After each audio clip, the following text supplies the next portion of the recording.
Assalamualaikum warahmatullahi wabarakatuh. Selamat siang pemirsa. Pilkada 2020 menjadi momentum yang berbeda dari pemilu sebelumnya. Pesta demokrasi menjadi tidak terlihat menarik saat ini karena tidak ada keramaian dan tidak ada kampanye tatap muka. Dikarenakan ini masih berada dalam suasana pandemi. Hiruk-pikuk dinamika politik di daerah yang menyelenggarakan pilkada terpantau dengan jelas dari beragam platform media. Saya Syah Fauzia akan menemani Anda selama 60 menit ke depan dalam Ruang Pilkada Jendela Demokrasi Indonesia.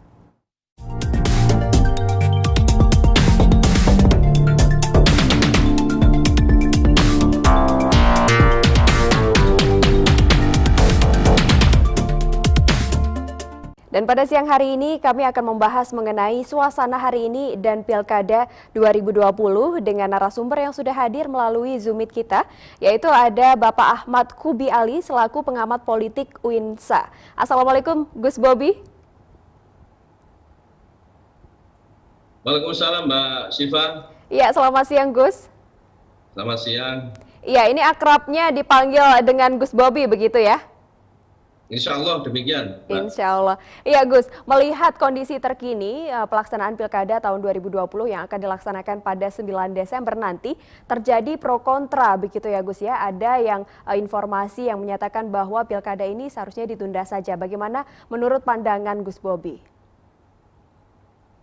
Saya kira ini tarik-menarik yang sampai hari ini juga masih berkembang ya.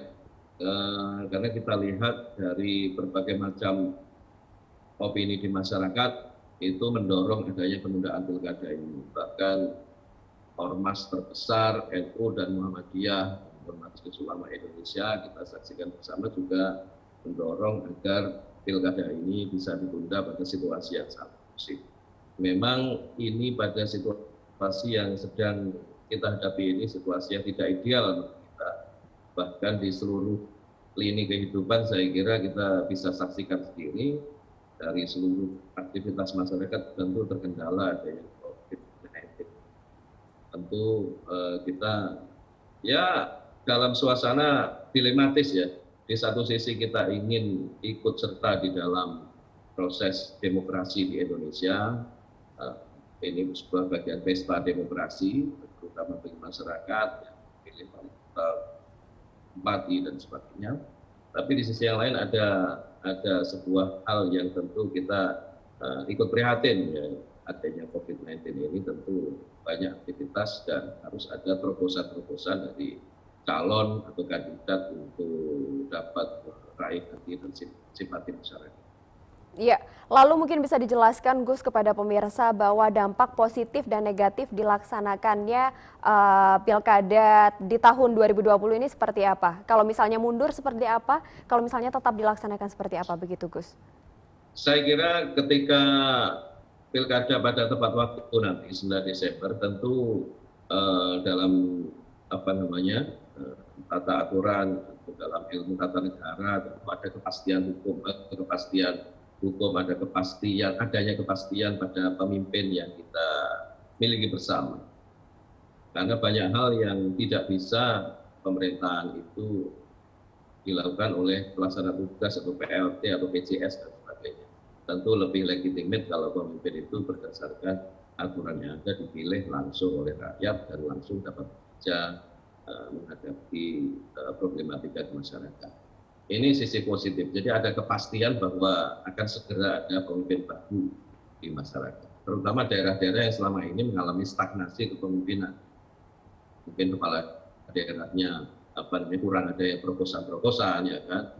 Kepala daerahnya ada yang tersangkut kasus korupsi, kemudian mandek misalnya ritme pembangunan ini, sehingga dibutuhkan segera pemimpin baru di daerah tersebut. Nah, hanya saja situasi pandemi ini kita hadapi tentu ada kelemahannya. Bahwa hal yang sudah terjadi selama ini adalah terjadinya penularan di mana-mana, kemudian ada gejala kerumunan massa ada di mana-mana, dan kita nyaris tidak bisa, hampir kita tidak bisa mengendalikan itu dalam angka yang benar-benar zero, angka nol. Yeah. Tapi kerumunan yang mungkin kandidat itu mengatakan jangan arak-arakan, jangan pakai konvoy, tapi nyatanya pendukungnya juga masih banyak yang pakai bukan ratusan ribuan orang. Ya saya kira kalau dimundurkan sisi positifnya adalah bagaimana kita benar-benar menyiasati pemilu dalam situasi yang tetap aman secara kesehatan. Ya, baik. Nantinya Gus Bobi kita masih akan membahas mengenai tema kita pada hari ini, yaitu kampanye. Ya. Ya, kita tahan terlebih dahulu Gus Bobi, nantinya kita masih akan membahas mengenai suasana hari ini dan Pilkada tahun 2020 setelah yang satu ini.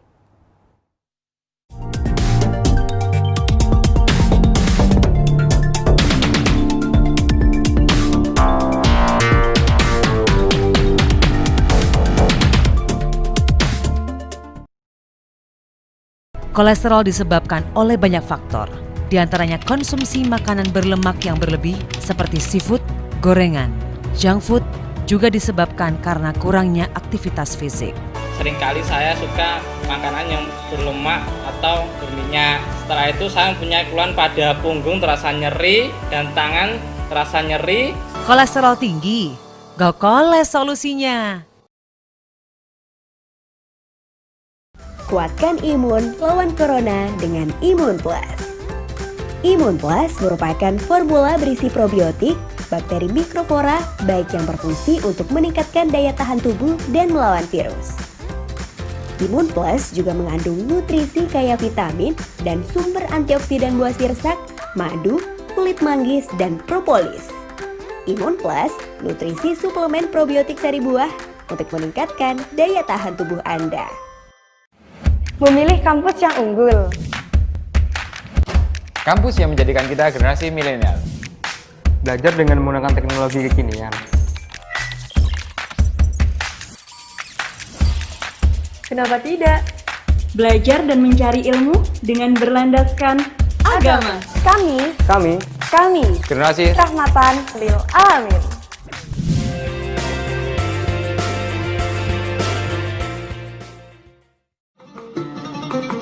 Ini nafas Anda akan menjerit, dia akan mengatakan, Tuhan, aku tersiksa dalam dada si fulan. Aku keluar dan masuk di dalam dada si fulan tanpa bersamamu Allah. Coba bayangkan.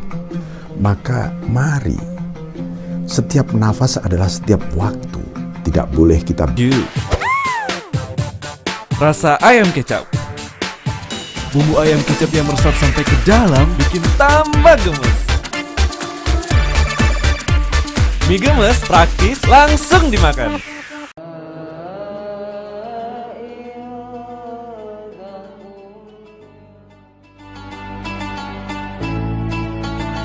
Zul, pakai masker yang bener dong. Sorry, aduh. Oh iya. Nih, cara pakai masker yang benar. Bukan ditaruh di dagu. Ingat gak waktu orang tuaku berkunjung ke pesantren? Mereka tetap ikuti protokol kesehatan. Kita tidak tahu di antara kita siapa yang tertular dan siapa yang menularkan. Kita harus mencegah penyebaran COVID-19. Nah, betul sekali apa yang dikatakan Ahmad. Kita jangan kendor, disiplin pakai masker. Ayo anak-anak, waktunya kita bagi-bagi masker. Siap Ustaz. Siap, Bos. Ada Nisa. Sini, mau aku bantu nggak? Stop, kan lagi social distancing. Oh iya, aduh, lupa nih. Maaf ya. Ayo, buruan. Syajaratul Ma'arif, tuntunan Quran mengihsankan pikiran, perkataan, dan perbuatan. Merupakan salah satu karya terbaik Syekh Al-Is bin Abdussalam. Ditopang penguasaan sastra Arab, tafsir, fikih, dan spiritualitas Islam yang mendalam. Yang istimewa, terjemahan disandingkan dengan teks Arabnya, sehingga saat membaca, Anda dapat memahami maknanya sekaligus merasakan keindahan tuturan aslinya. Dapatkan kitab ini di Nine Store. Pesan sekarang juga.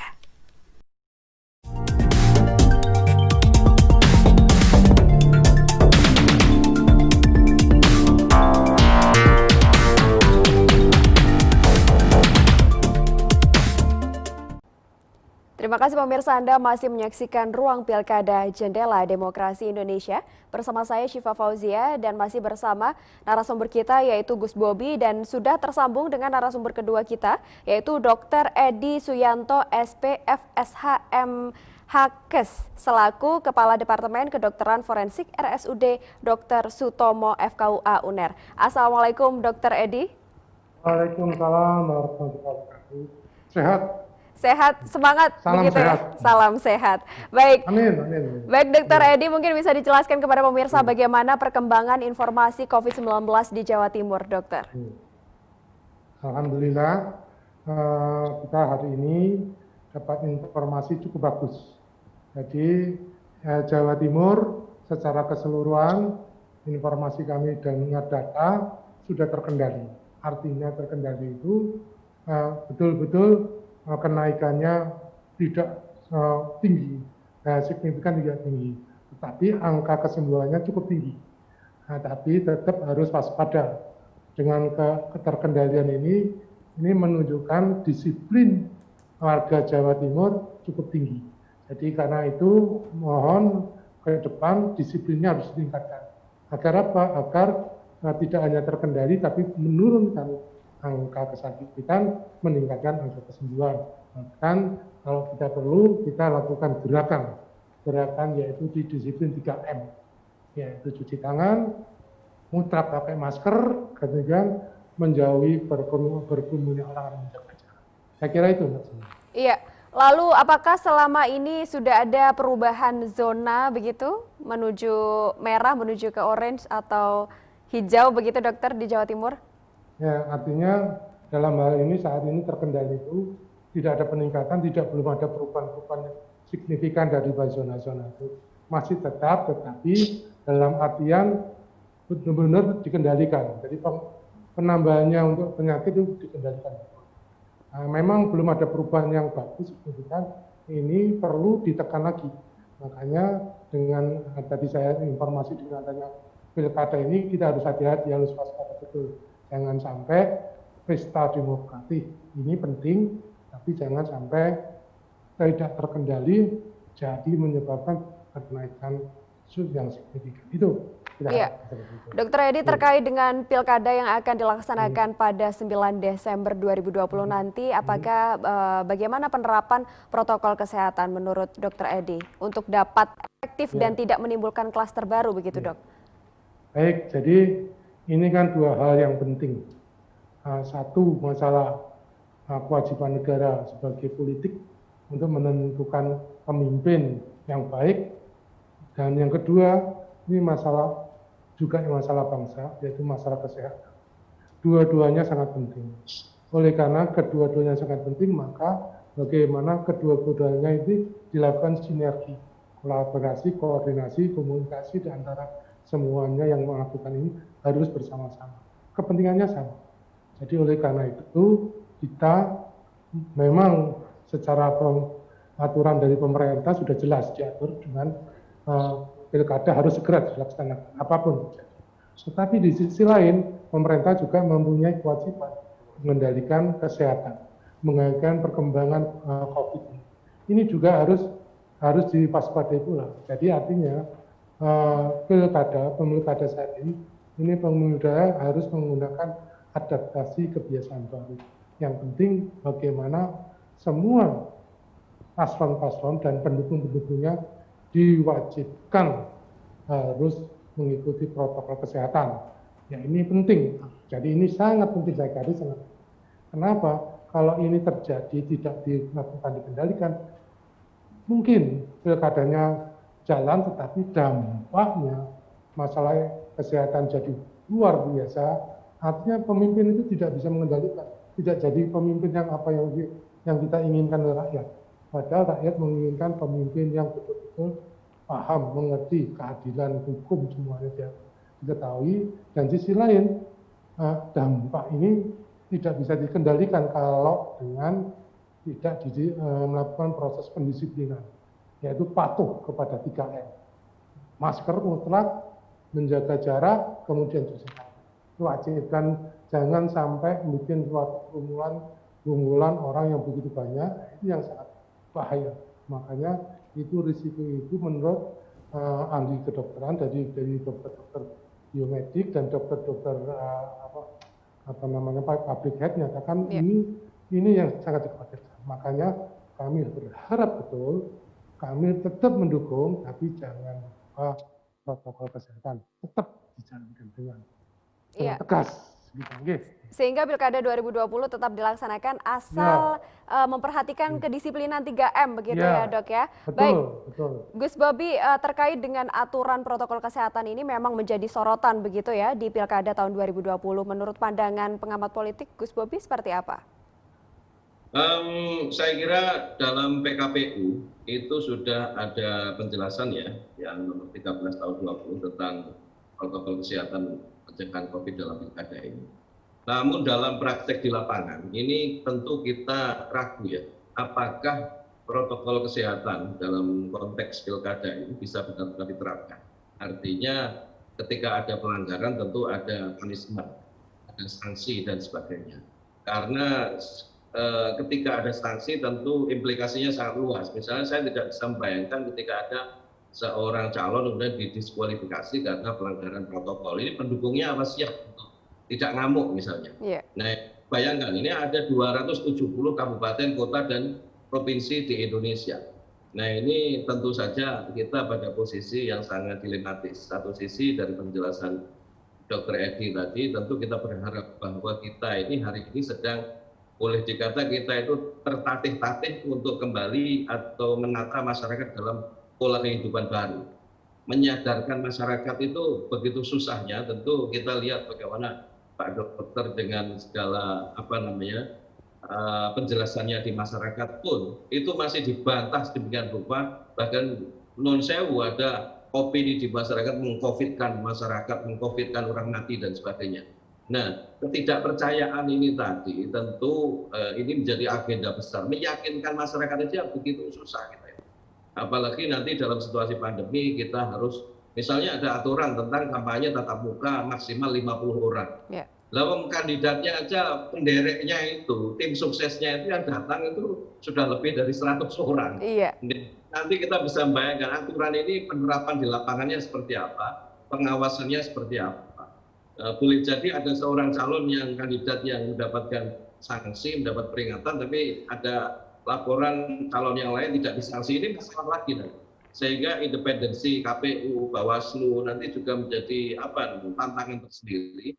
Bagaimana ketika aturan ini, ketika pilkada benar-benar dilaksanakan 9 Desember, tentu dengan segala resiko, konsekuensi, perangkat pemilu, penyelenggara pemilu, Bawaslu, KPU tentu bisa menjalankan aturan ini dengan sebaik-baiknya sehingga rakyat ini, pemilu ini bukan menjadi ajang klaster baru. Kalau terjadi klaster baru dalam COVID-19 ini, tetapi seyogyanya ini menjadi adu gagasan, adu berapa, terobosan kampanye gaya baru yang itu mungkin bisa dilakukan dengan via Zoom seperti ini, dengan via daring, dengan kampanye pakai konten YouTube dan sebagainya. Kalau sudah tatap muka, kasihan dengan kita garda terdepan Pak Dokter yang tiap hari merawat para pasien ini. Tentu kita tidak berharap, tetapi pelajaran yang kemarin banyak calon yang terpapar, kemudian ada klaster-klaster baru di masyarakat. Ini tentu menjadi perhatian tersendiri begitu. Kekhawatiran sendiri, perhatian, jangan sampai lah, karena nanti tahapan ini masih banyak, ya kan? Ada kampanye, ada macam-macam lah, nanti masih ada. Ya baik Gus Bobi dan Dr. Edi, nantinya kita masih akan membahas kembali mengenai suasana hari ini dan Pilkada tahun 2020 setelah yang satu ini.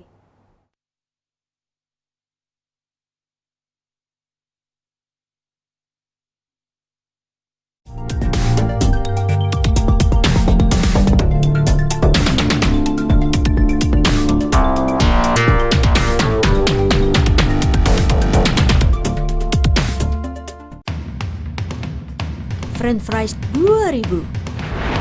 Snack kentang pilihan dicocol dengan saus sambal yang menggoda. Harga 2000 sih lebih banyak.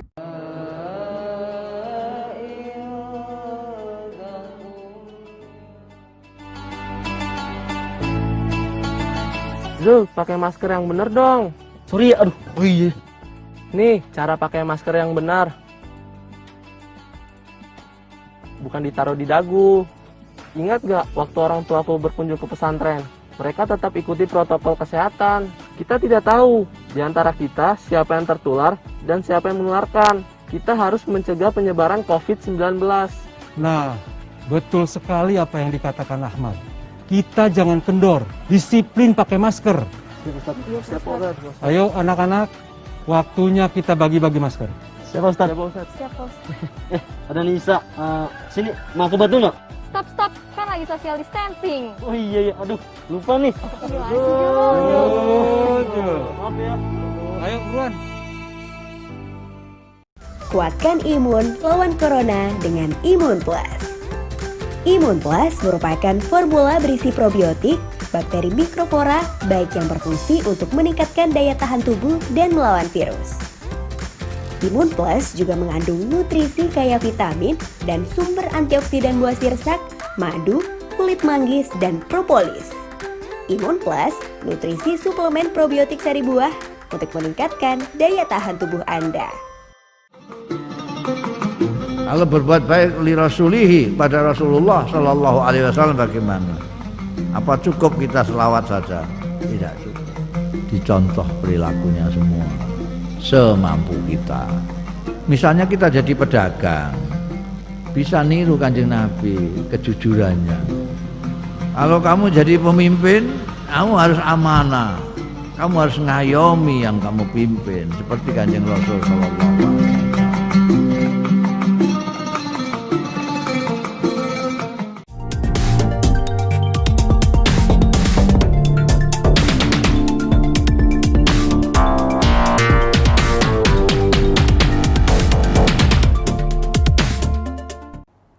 Terima kasih pemirsa, Anda masih menyaksikan Ruang Pilkada, Jendela Demokrasi Indonesia. Masih bersama saya Syifa Fauzia dan masih bersama Dr. Edi dan juga Gus Bobi. Baik Dr. Edi dan juga Gus Bobi, kekhawatiran terhadap klaster baru yang muncul akibat seperti yang sebelumnya ada kasus atau fenomena pendaftaran yang banyak sekali masa. Lalu ini sudah menuju ke tahap kampanye begitu. Lalu dikhawatirkan adanya klaster terbaru begitu, klaster baru pada Pilkada tahun 2020 ini. Menurut pandangan dari Dr. Edi, bagaimana dok?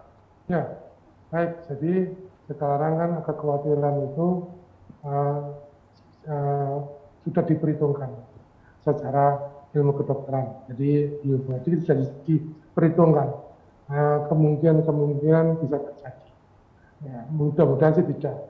Tapi kemungkinan itu terjadi bisa karena berkumpulnya orang banyak sekali. Dan sekarang ini mulai berkembang klasternya bukan klaster kemarin kan klaster di tempat umum, kemudian di kantor dan lain. Sekarang klaster yang sangat diperhatikan klaster keluarga. Nah ini saya khawatirnya nanti setelah ikut kampanye, ikut kumpul orang lain, dia mungkin sehat pulang ke rumah. Yang ke rumahnya akhirnya yang kena keluarga. Ini yang paling banyak sekarang. Maka klaster yang paling ditakuti itu ada klaster keluarga. Akibatnya apa? Dampak dari orang-orang yang mobilitas yang tinggi di lapangan, misalkan ikut kampanye, ikut apa, nah itu nanti membawa ke rumah. Nah, ini yang sangat dikhawatirkan. Kenapa? Karena kalau di dalam masalah pilkada ini kita nggak akan apa yang katanya Gus Bobi tadi sulit orang untuk mendisiplinkan. Butuh waktu, butuh sesuatu yang beda. Tapi hukum itu sifatnya ada sanksinya, itu biasanya sanksi ya kalau mau diketatkan itu pasti sanksi pidana, tetapi kan tidak susah untuk menentukan. Paling sanksi sosial, sanksi etika saja. Nah masalahnya masyarakat kita itu ya katanya Gus Bobi mungkin gablek ya. Dia merasa dirinya enggak apa-apa, ya dirinya anaknya itu enggak apa-apa. Tapi anaknya itulah yang membawa kepada keluarganya yang rentan, terutama kedua orang tua. Makanya angka kematian yang paling tinggi sekarang kan orang-orang tua itu akibat bukan karena dia sakit, mungkin orang tua itu sudah isolasi mandiri itu, tapi dibawa oleh orang-orang yang mobilitas tinggi itu ke rumah dan rumah inilah yang gampang terjadi penularan di situ. Makanya klaster yang paling menurut saya klaster yang paling ditakuti sekarang tetap klaster rumah tangga keluarga, tetapi akibat dari apa? Dari berkumpulnya orang banyak ya, pada di pilkada itu. Saya kira itu. Klaster terbanyak rumah tangga begitu ya, Dok ya? Iya, rumah tangga. Ya, baik. Gus Bobi, apakah ada tambahan? Ya, saya kira tentu pilkada ini tidak hanya kita lihat pada 9 Desember, tapi ada rangkaian yang cukup panjang. Bayangkan sekarang satu orang kandidat atau satu pasangan calon itu sudah mempunyai berapa ratus atau berapa ribu relawan. Mereka itu melakukan pergerakan dari satu titik ke titik lain. Tiap malam mereka melakukan konsolidasi. Katakanlah seminggu sekali mereka konsolidasi. Ketika konsolidasi itu terdapat kerumunan minimal 30-50 orang. Ya. Dan itu berlangsung, mohon maaf, seluruh Indonesia seperti itu. Nah, ini nanti belum lagi masih proses ini sekarang bulan Oktober, masih November, Desember. Jadi ada 2 bulan ke depan yang itu berjalan ritmenya demikian. Semakin ke belakang mendekati Desember nanti, maka semakin intens. Bisa jadi tiap malam mereka bertemu. Satu saja kebobolan di satu titik, maka akan, ya seperti yang kekhawatiran Pak Dokter tadi, bisa menyebar kemana-mana. Nah ini tentu, ya bagaimanapun itu kita masih berharap ada vaksin yang cepat bisa menjadi penawar ini ya. Tapi nanti tentu hal-hal ini harus kita antisipasi, protokol kesehatan, penerapan calon pada tim suksesnya untuk selalu taat protokol ini, bagaimana kita juga belum tahu. Bisa jadi kalau kita calon di satu titik itu disiplin, tetapi di titik yang lain ada kandidat tidak disiplin, ini juga percuma. Karena intensitas ketemu manusia itu tetap sama, karena segmen masyarakatnya sama, yang didatangi sama, satunya tim sukses protokol kesehatan, satunya tidak. Ini sama aja, nanti juga nular juga nanti. Belum di hari H nanti ada TPS berapa ribu, berapa ratus TPS di satu kabupaten. Ya kan? Kebiasaan kita mendirikan TPS itu malamnya masih ada begadang, kan begitu Dok? Itu gitu. Nah ini tentu hal-hal yang patut kita cermati bersama, bahwa masih ada rangkaian yang cukup panjang dalam pilkada, bahkan setelah pilkada nanti masih ada pleno di KPU, masih mulai berjenjang kan, mulai dari TPS, mungkin di kecamatan, di kabupaten dan semuanya, dan itu prosesnya panjang. Belum lagi penghitungan suara begitu ya Gus Bobi? Nah itu kan masih panjang kan itu nanti. Lagi kalau ada sengketa dan sebagainya, jadi masih ada potensi kerumunan. Tidak hanya 9 Desember, bahkan setelah 9 Desember itu masih ada rekap-rekap KPU dan sebagainya secara berjenjang. Iya, lalu pengamatan selama kampanye di Jawa Timur ini terkait dengan prokes bagaimana Gus Bobi? Saya kira tentu yang kita lihat adalah selama ini ada beberapa kandidat kan yang nyata-nyata terpapar. Kemudian kalau dari pasien, kalau dari masyarakat umum tentu kita tidak bisa mendefinisikan bahwa ini terpapar dalam konteks pilkada, tetapi kan kita tidak tahu apakah dia terpapar ketika mendatangi acara deklarasi, apa ketika di pasar atau bagaimana. Tetapi bagaimanapun seyogyanya nanti memang harus kita kurangi kerumunan massa. Menurut saya ini ujian betul bagi para calon untuk tidak sekedar gerudak-geruduk dengan menghimpun massa, tetapi terobosan-terobosan gaya baru yang lebih mengedepankan pada teknologi informasi. Saya kira mungkin dengan kerumunan mengumpulkan orang di stadion atau di lapangan, ini justru kalau hari ini paling tidak ini menjadi titik balik bagaimana kreativitas calon ini diuji. Ya bagaimana menggunakan sosial media, bagaimana interaksi seperti ini pakai Zoom, pakai Google Meet dan hal-hal lain ya kan. Jadi kalau orangnya nggak ikut bagaimana? Ya bagaimana harus menarik sehingga mereka berduyun-duyun bisa join di Zoom ini. Ya kalau memang tidak menarik ya memang tidak akan bergabung. Saya kira begitu. Iya, baik. Dokter Edi, apakah ada tambahan Dok mengenai pengamatan protokol kesehatan selama tahapan kampanye ini? Seharusnya bagaimana yang dilakukan oleh pasangan calon mungkin? Yang pertama-tama saya pribadi sangat mendukung adanya pilkada, karena ini penting. Pilkada ini juga penting, yaitu mencari pemimpin yang betul-betul yang paham mengenai masalah. Tapi saya mohon dengan tegas, garis baik tegas, dan disiplin, harus bertanggung jawab. Ini tanggung jawab bersama, tanggung jawab pemimpin, calon-calon pemimpin dan rakyatnya, dan juga menurut Gus Bobi semua bertanggung jawab, harus ikut mau bertanggung jawab, yaitu disiplin 3M tadi, pakai masker, cuci tangan, dan menggunakan jaga jarak. Nah, jaga jarak ini dengan adaptasi yang baru, caranya ya setuju sama kita. Yeah. Ini pakai sistem Zoom. Kalau sampai dikhawatirkan nggak ikut, artinya dia belum dipilih rakyat. Karena rakyat sekarang 70-80% anak saya, cucu saya, bukan anak ini sudah kecil-kecil, sudah sekolah pakai laptop, sudah nggak bisa, harus ikut. Yeah. Kalau saya pemimpin tidak punya hal yang baru tadi yang kreatif katanya Gus, ya itu jangan dipilih gitu aja, pemimpin yang on gitu. Ya, harus tegas Gus. Iya, tegas dan bertanggung jawab akan protokol kesehatan bagi masyarakat Indonesia, begitu ya dokter ya. Baik, Dokter Edi dan juga Gus Bobi, kita nanti akan melanjutkan kembali pembahasan mengenai suasana hari ini dan Pilkada tahun 2020 setelah yang satu ini.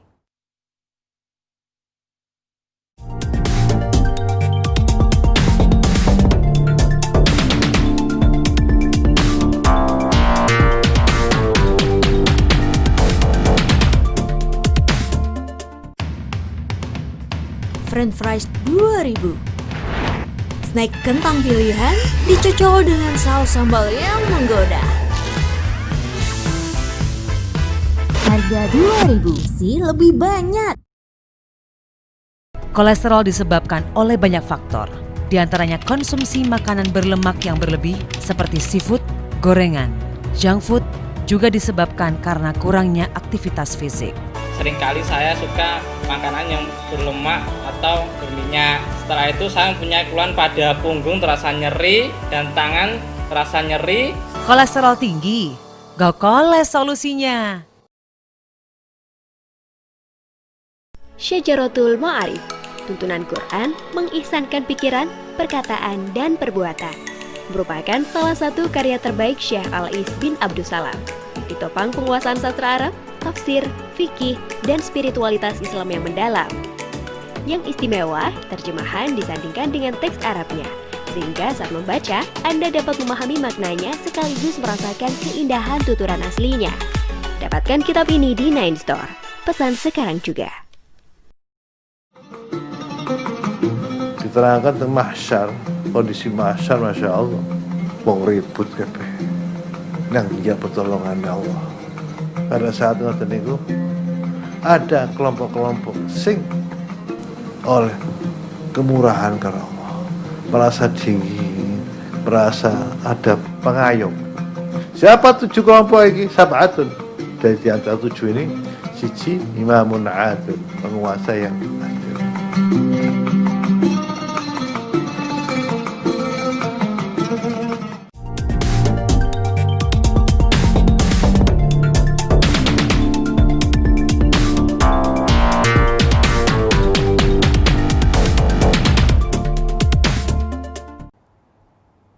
Terima kasih pemirsa, Anda masih menyaksikan Ruang Pilkada Jendela Demokrasi Indonesia. Masih bersama saya Syifa Fauzia dan masih bersama kedua narasumber kita, ada Dokter Edi dan juga Gus Bobi.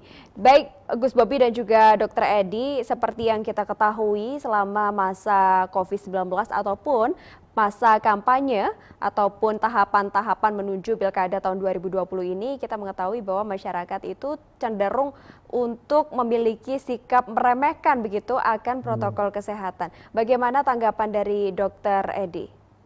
Ya, jadi kebetulan situasi saat ini itu antara Pilkada sama pandemi ini jadi satu, dan dua-duanya mempunyai kedisiplinan. Dari sisi lain, untuk pandemi, disiplin untuk protokol kesehatan. Di pemilihan pilkada itu juga ada disiplin, disiplin administrasi dan yang lain-lain, dan disiplin melakukan gerakan-gerakan. Jadi di mana kedua kedisiplinan itu kita sinergikan agar kepentingan masyarakat, kepentingan bangsa ini harus dinomorsatukan. Jangan kepentingan politik atau golongan atau partai. Tapi dia kan seorang calon pemimpin. Jadi lebih mengedepankan kepentingan rakyat, kepentingan bangsa ini diutamakan. Tetapi kepentingan dia jadi seorang pemimpin itu juga harus disiplin di dalam memberikan informasi-informasi. Jadi ketika dia harus melakukan suatu kampanye atau gerakan yang menurut dia ini dikhawatirkan adanya resiko penularan, maka dia sendiri harus turun. Jangan menunggu masyarakat minggir, tidak mungkin. Kalau dianya mundur, turun, nah itu pasti masyarakatnya pasti minggir. Kalau dia masih ngeyel, ngomong ya tetap aja di rakyatnya, apalagi itu bagian dari pengubah gerakan massa. Jadi kalau dia harus mengarahkan kepada tim suksesnya, harus sekian, ternyata pada suatu saat dia datang, kebanyakan dia harus berhenti. Yang berhenti siapa? Ya pemimpin itu, yang calon itu. Jangan nyuruh memberhentikan tim sukses dan seterusnya. Karena itu saya suruh 5 orang, tapi kan nyuruh orang 5 orang, terus dia bawa teman-temannya kan tidak bisa diusir. Ya sudah ya. Yang berhenti siapa? Ya yang jadi para pemimpin itu berhenti, dan dengan ikhlas, jadi dengan ngomongnya bagaimana caranya. Mungkin kalau dia cara ngomongnya bagus, mohon maaf kami tidak bisa, mungkin 2-3 kata saya pesan bla bla bla, hari ini kita bubar karena kita buat begini. Mungkin itu menjadi suatu cara yang baik, akan diterima, akan masyarakat melihat, oh pemimpin ini benar-benar tanggung jawab. Nah, bukan karena ngomong, karena zaman dulu, ya mungkin lebih tahu dulu banyak ngomong. Orasi begitu ya Dok? Iya, sekarang bukan banyak ngomong, tapi banyak melakukan suatu gerakan-gerakan, yaitu pendisiplinan dan mengundurkan kecerdasan. Saya kira kalau misalkan dia datang, situasi kok beda dengan harapan dia, mundur dengan cara yang halus, yang bagus, bahwa kenapa saya mundur, karena saya ngikutin ini. Artinya pemimpin itu pemimpin yang benar-benar mengetahui hukum. Saya kira itu. Baik, Gus Bobi, terkait dengan kampanye atau kerumunan massa ini sulit terkendali begitu ya selama tahapan kampanye tahun 2020 ini. Menurut Gus Bobi seperti apa? Ya, saya kira dari sisi regulasi tentu ini akan banyak hal yang harus dikaji ya.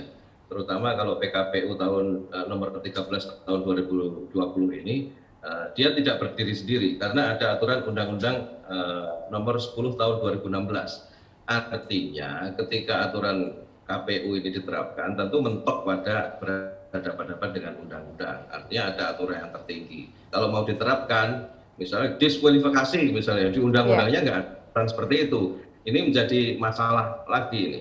Tapi beginilah, ini sudah terjadi dan hampir pasti pilkada akan terselenggara 9 Desember. Ini menurut saya dibutuhkan kesadaran kolektif dari seluruh masyarakat Indonesia, utamanya para politisi, para calon kepala daerah. Ini ukuran keteladanan. Jadi pemimpin itu ukurannya pertama ini keteladanan. Ukuran selama hari ini adalah bagaimana pemimpin yang paling komitmen pada protokol kesehatan. Saya kira layak untuk kita apresiasi dan kita pilih.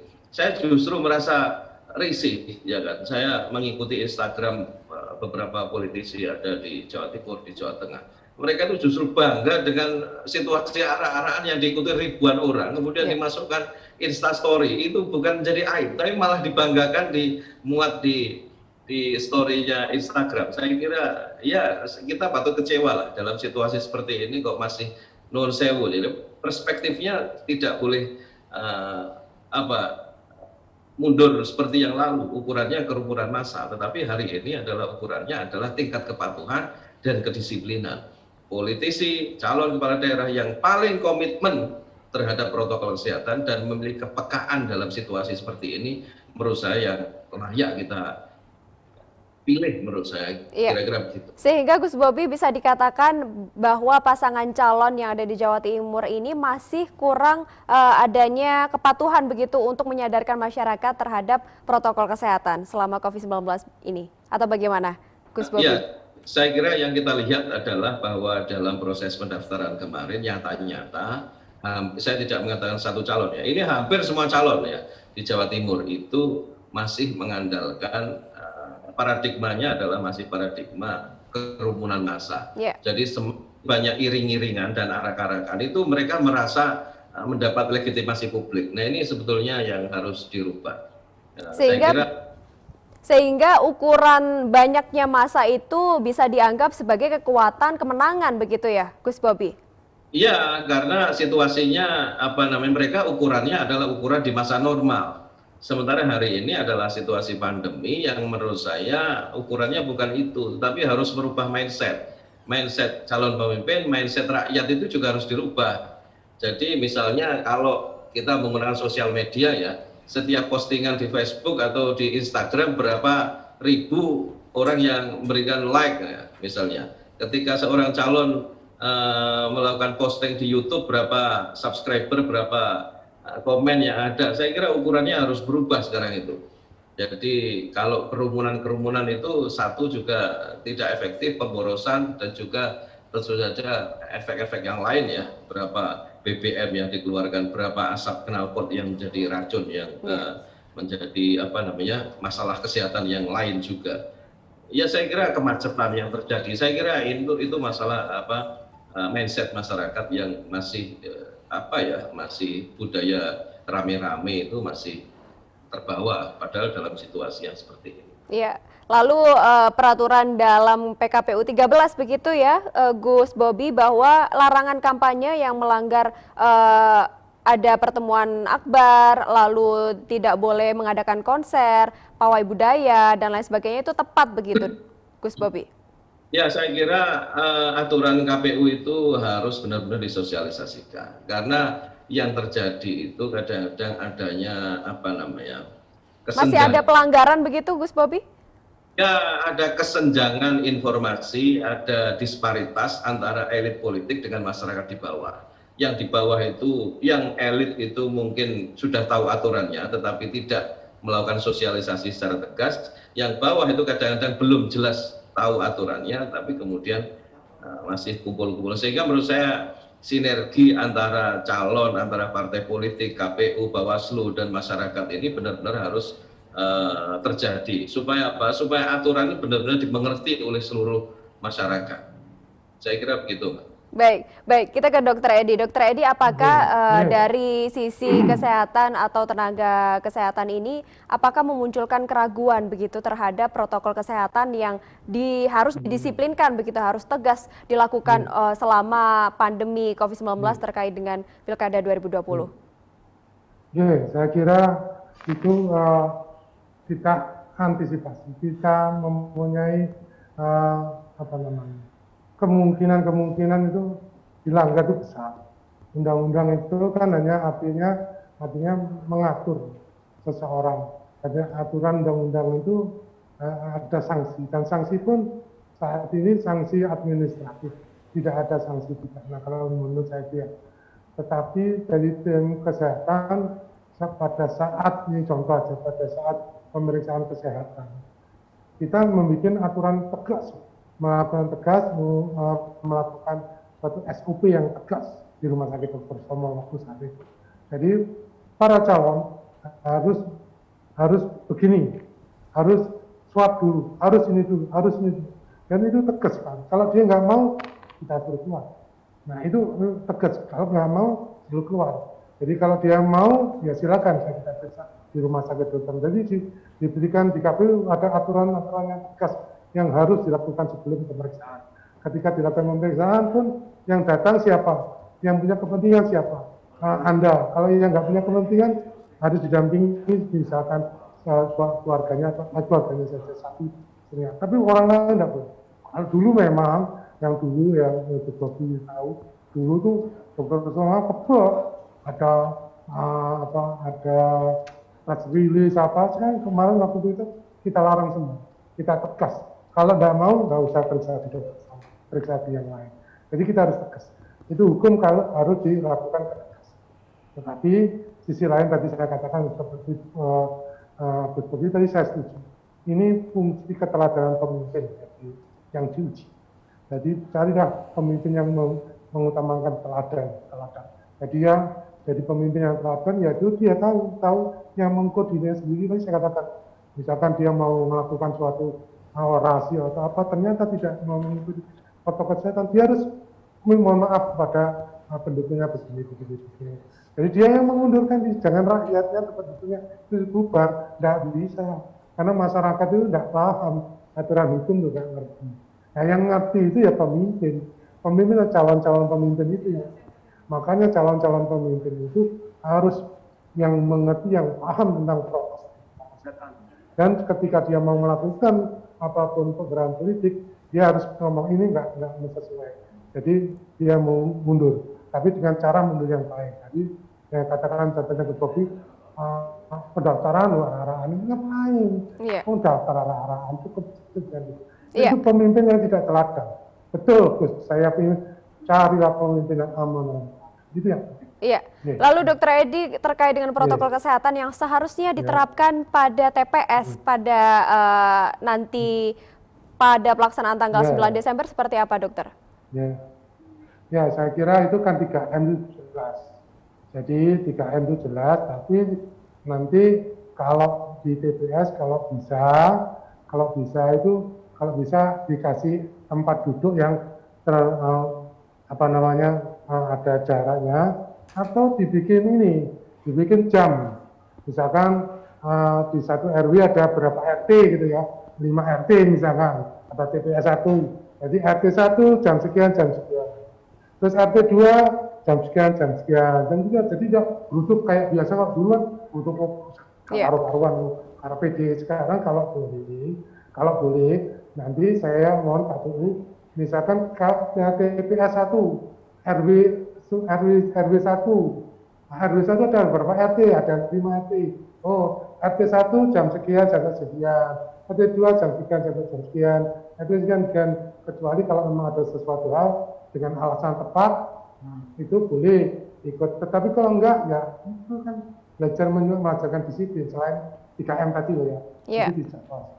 Saya kira gitu. Ya, lalu berdasarkan informasi yang kami dapatkan begitu, Dokter, bahwa pada pelaksanaan di TPS nanti penggunaan tintanya itu diteteskan misalnya. Lalu untuk penggunaan pencoblosan itu menggunakan sarung tangan begitu.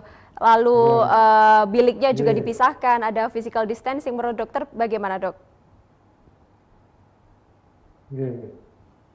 Ya, saya kira betul, karena kan tadi salah satunya kan kenapa kalau cuci tangan, nah itu kan penyebaran virus ini itu selain droplet dengan cipratan atau udara airborne, tapi juga dengan kontak. Nah, karena kontak itu makanya jangan orang berkontak langsung. Kontak langsung nggak boleh. Jadi bagaimana caranya kalau itu tidak terjadi kontak antara pintu masuk pintu keluar, harus selesai. Jadi artinya kalau ada tinta, dibikin tinta yang banyak, tapi orang tidak nyelupi bareng di situ. Atau model tetesan tadi, tes dengan di situ. Itu ditetesi itu betul. Karena tidak ada kontak langsung mungkin dengan cairan. Karena tinta itu kan bukan antiseptik ya. Jadi kemungkinan dikhawatirkan kontaknya bisa relasi tinggi. Atau juga meja coblosnya kan biasanya pakai paku ya. Itu kan pasti memegang semua. Lalu kertas juga begitu ya, Dokter? Kertas coblos. Ya, Dokter Edi? Kalau misalkan paku itu setelah rating pertama itu pakunya cukup diganti paku yang ini disemprot lagi. Jadi yang penting hindari kontak dengan Baik, Dokter Edi, untuk yang terakhir closing statement untuk pemirsa. Ya, jadi closing statement sebenarnya gini, sekarang ini Jawa Timur sudah terkendalikan perkembangan Jawa Timur ini akibat apa? Akibat disiplin kita bersama. Oleh karena itu saya menganjurkan seluruh warga negara, seluruh khususnya Jawa Timur harus disiplin, terutama 3M itu harus dilakukan betul-betul, yaitu cuci tangan, masker, dan menjaga jarak. Itu yang penting. Saya kira itu. Baik, terima kasih Dr. Edi. Lalu Gus Bobi, pernyataan terakhir yang akan disampaikan kepada pemirsa? Saya kira kita berharap bersama-sama bahwa Pilkada 2020 nanti menghasilkan pemimpin-pemimpin yang terbaik untuk kita semua. Tentu harus melalui tahapan yang elegan. Dalam situasi pandemi ini, pemimpin memberikan teladan, memberikan contoh, dan semua kita berharap seluruh proses ini benar-benar dilakukan dengan juknis yang baru. Artinya seperti tadi disampaikan dokter dan situasi saat ini tentu berbeda, cara duduknya, cara nyoblosnya, semuanya.